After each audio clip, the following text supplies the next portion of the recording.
Ya, saudara, kita lanjutkan diskusi kita. Selain dengan Menteri Hukum dan HAM Pak Yasona Lawli, juga telah bergabung bersama kita Cipta Wahyana, wartawan senior Kontan. Selamat malam, Mas Cipta. Selamat malam, Ilona. Selamat malam. Pertama saya ke Pak Yasona lagi dulu ya. Pak Yasona, selain kita tadi membahas soal tenaga kerja asing, kemudian warga negara asing, nah ini soal pembelakuan hukuman di tengah PPKM. Bagaimana kita memastikan bahwa penegakan hukum ini setara untuk semua masyarakat? Lah kalau untuk setara itu kan secara sosiologi hukum dimanapun di dunia ini. Yang namanya equal treatment itu sulit sekali. Kalau kita lihat di Amerika ada polisi Amerika yang nginjak orang hitam yang sampai menimbulkan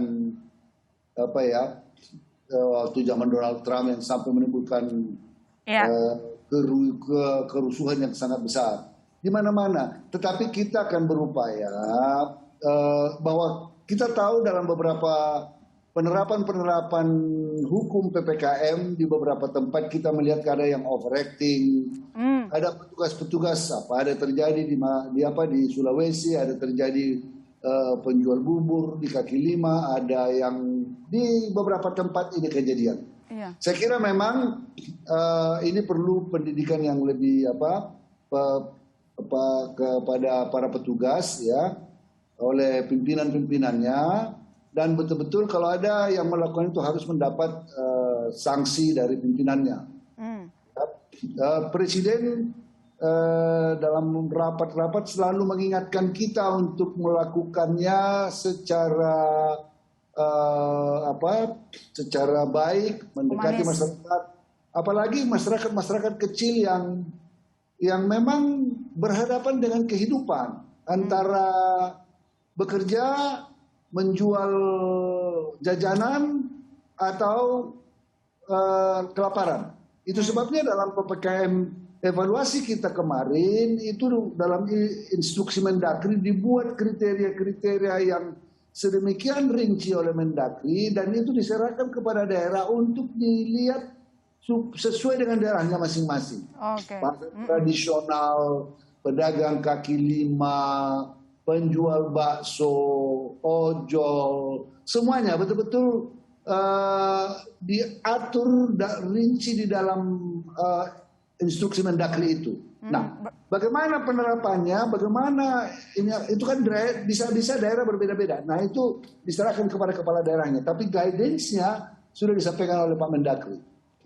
Oke, baik. Saya ke Mas Cipta sekarang. Mas Cipta, apa evaluasi atau catatan redaksional kita, terutama soal ini kita kembali lagi ke tenaga kerja asing dan pengangguran. Apakah dalam keputusan ini menjadi momentum kita untuk meningkatkan keterlibatan dari pekerja lokal? Ya, Mbak. Pertama sebenarnya memang kalau kita sih sebenarnya apresiasi juga ya langkah dari Kemenkumham dengan keluarnya Permen nomor 27 ya. Nah, dengan ini memang menjadi lebih rapat sih, mungkin salah satu yang paling rapat, dan juga terutama juga jika kita lihat perkembangan terbaru soal pembatasan TKA sampai untuk proyek strategis. Semoga ini menjadi tanda ya bahwa timbangan pemerintah itu sekarang memang lebih berat ke persoalan kesehatan gitu ya. Kesehatan karena itu yang paling utama, karena kalau kita melihat kan memang risiko-risiko kesehatan ini yang lebih besar. Nah, bicara ke depan ini soal tadi pertanyaan soal TKA dan juga tenaga kerja lokal ya. Memang sebenarnya ini kan isu yang cukup strategis dan juga sensitif ya. Kalau kita lihat memang COVID ini kan membawa dampak yang signifikan. Jadi kalau dari survei BPS Februari itu kan sampai Februari ya itu kan ada 19 juta orang yang terdampak COVID ini, yang benar-benar kehilangan pekerjaan 1,6 juta, tapi juga yang paling besar adalah mereka yang kehilangan, jadi mereka hanya bekerja sebagian saja, itu sekitar, artinya tidak full kerja, itu sekitar 15 juta. Lalu pengangguran juga memang kelihatannya turun ya, sekarang 6 dari per Februari 2021 6,26 dari Agustus itu 7. Tapi kalau kita lihat angka pengangguran Februari 2020 itu sebelum pandemi itu kita ada di angka di bawah 5%, 4,94. Jadi di satu sisi memang seiring pemulihan ekonomi ada PR besar untuk uh, uh, pengembangan ekonomi yang menyerap tenaga kerja sebanyak-banyaknya. Nah, di sisi lain kan kita tahu ya bahwa ada Ciptaker ya, aturan Ciptaker yang dari Undang-Undang nomor 11 itu tentang Ciptaker, kemudian udah ada turunannya itu PP nomor 34 nomor 21 yang diundangkan Pak Yasona Februari 2021. Nah, ini aturan PP ini kebetulan justru memberi kemudahan, membuka pintu yang lebih lebar ya untuk tenaga kerja asing. Misalnya kalau dulu itu ada izinnya bertahap, ada izin untuk mempekerjakan tenaga asing, ada juga habis itu ada tahap untuk melaporkan rencana penggunaan tenaga kerja asing. Nah, sekarang dipotong izinnya enggak, tinggal laporan rencana yang kemudian harus disetujui. Lalu ada juga kemudahan-kemudahan misalnya soal kewajiban bahasa Indonesia, sekarang yang penting ada pendidikannya.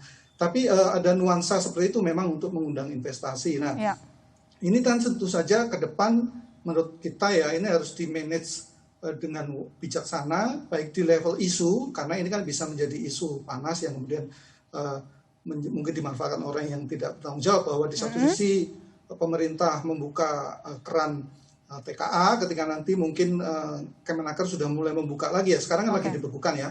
Lalu di sisi lain sementara kita justru terdampak banyak pengangguran, itu di sisi isu, tapi di sisi realnya juga memang harus terus-menerus diupayakan penyerapan tenaga kerja ya, karena ya ini tadi selain pengangguran yang natural, sekarang juga ada tambahan pengangguran baru akibat COVID. Saya kira seperti itu sih catatan kita. Oke, baik. Mas Cipta, nanti selain soal tenaga kerja asing, nanti saya juga akan bertanya soal penegakan hukum di masa PPKM ini, tapi sebelumnya saya ke Pak Menteri lagi. Pak Yasona, tadi Pak Yasona juga sudah menyebutkan beberapa contoh, tapi saya akan memberikan detailnya, ceritanya. Ini soal ketimpangan hukum yang terjadi tadi Pak Yasona. Ini kalau kita lihat penjual bubur, bakso kaki lima didenda sampai 5 juta rupiah. Kemudian hari ini yang viral Kades Banyuwangi gelar pernikahan saat PPKM didenda 48 ribu rupiah. Anggota DPRD Banyuwangi 500 ribu.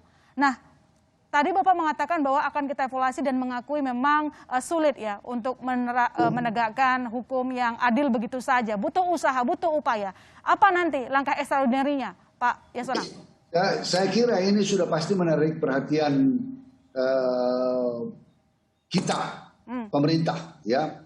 Ini belatan banget ya perbedaannya. Jadi Bupati Banyuwangi tentunya lah harus memberikan bukan hanya teguran, tetapi betul-betul sanksi kepada Pak Kades. Nah, anggota DPRD Banyuwangi ini tentunya kan dia punya fraksi. Ya, Pak punya fraksi, kita minta nanti pimpinan fraksinya memberikan sanksi di luar itu.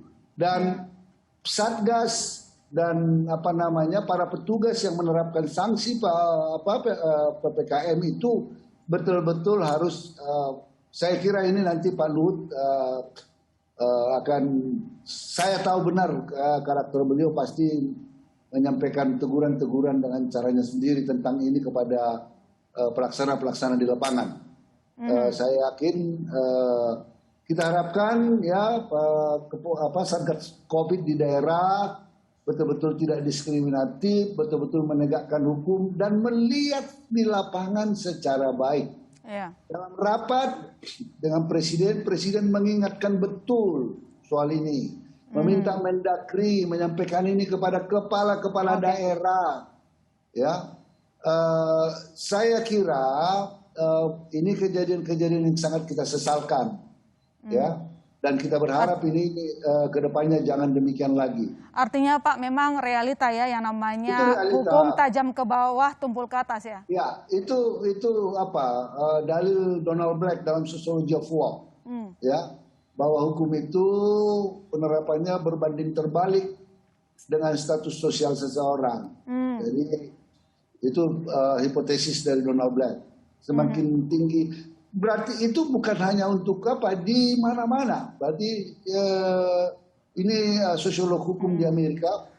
Tapi yang jelas, meski itu terjadi di sejumlah negara, tapi kan kita maunya supaya hukum kita bisa lebih tegas ya Pak. Begitu. Ya, kita banyak kejadian juga yang terjadi di sini, bukan hanya pada saat PPKM ini.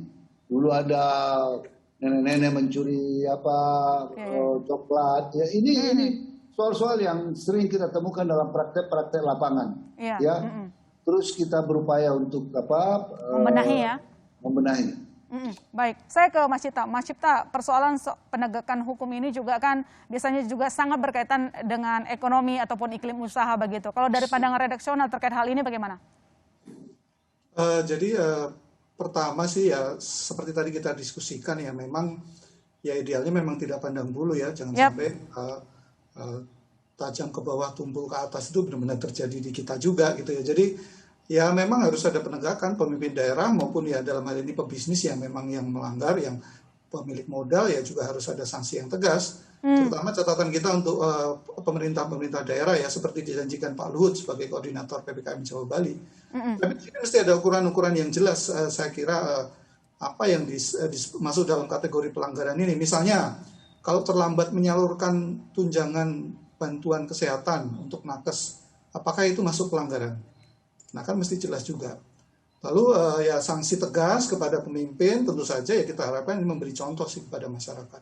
Itu untuk level tadi ya mungkin pebisnis maupun pemimpin daerah. Sementara buat masyarakat ya kita tahu bahwa sejak lama kita sudah tahu bahwa dari riset BPS itu problem utama kepatuhan itu karena memang tidak ada sanksi. Jadi di antara masyarakat itu kalau ada penegakan sanksi ya saya kira itu menjadi hal yang diharapkan. Dan sebenarnya belakangan ini sudah ada perbaikan ya, kita lihat cukup banyak yang memperoleh sanksi.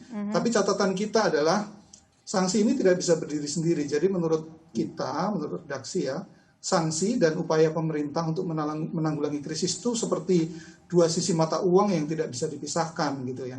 Di satu sisi penegakan aturan, termasuk sanksi itu memang harus ketat, tapi juga harus diimbangi upaya maksimal untuk mengatasi krisis. Misalnya krisis satu, krisis fasilitas kesehatan, seperti kita tahu tempat tidur, oksigen, obat-obatan dan seterusnya. Juga perhatian kepada orang-orang yang isoman. Kita sedih sekali yang mendengar semakin banyak orang yang meninggal terutama karena isoman begitu ya.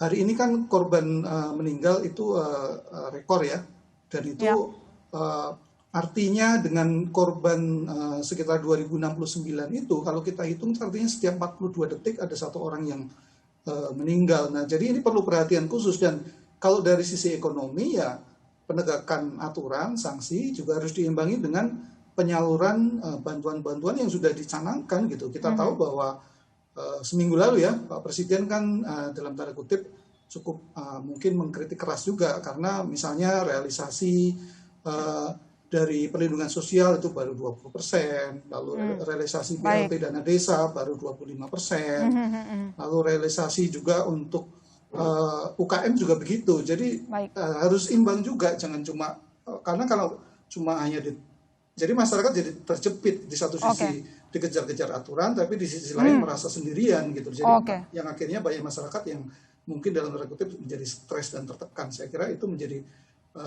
catatan penting juga. Gitu ya. Iya, baik. Terima kasih Mas Cipta. Dan kita akan menuju akhir acara ini, tapi sebelumnya kami meminta Pak Yasona Lawli memberikan closing statement ini terkait bagaimana pemerintah memastikan bahwa hukum juga melindungi masyarakat, tapi tidak hanya mencekik masyarakat. Pak Yasona. Baik, saya kira pasti ada kelemahan-kelemahan kita temui di lapangan. Ya. Baik petugas, dan kita berharap dengan PPKM yang diperpanjang ini sampai 2 Agustus agar seluruh masyarakat kiranya dapat mematuhi, karena kalau kita tidak juga patuh dan tidak memenuhi ketentuan-ketentuan yang dilakukan protokol COVID yang ketat, nanti bisa-bisa khawatir nanti ini masih menjadi persoalan baru lagi, mungkin bisa mengerikan lagi ke depannya.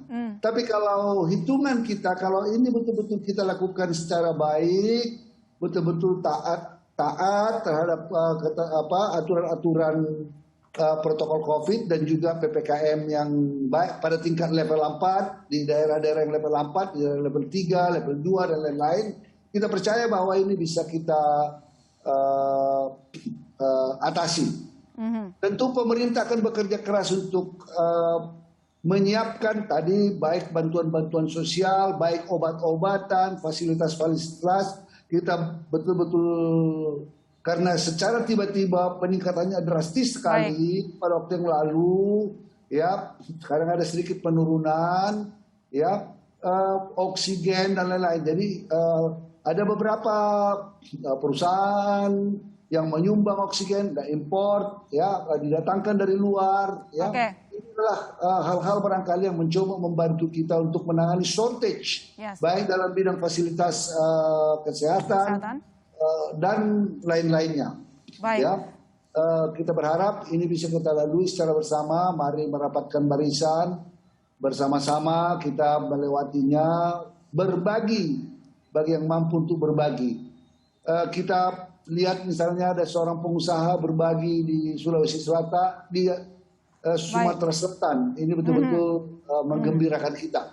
Saya kira saatnya untuk itu. Terima kasih. Gotong royong kita hadapi bersama, semua kerjasama agar semua masalah problematika yang kita hadapi sudah 1,5 tahun lebih ini dapat segera selesai. Terima kasih Pak Menteri telah bergabung di Business Talk. Sehat selalu, selamat menjalankan tugas kembali, dan terima kasih Mas Cipta juga telah bergabung bersama kami. Dengan demikian saudara, saya masih Tarigan undur diri. Sampai jumpa Selasa depan.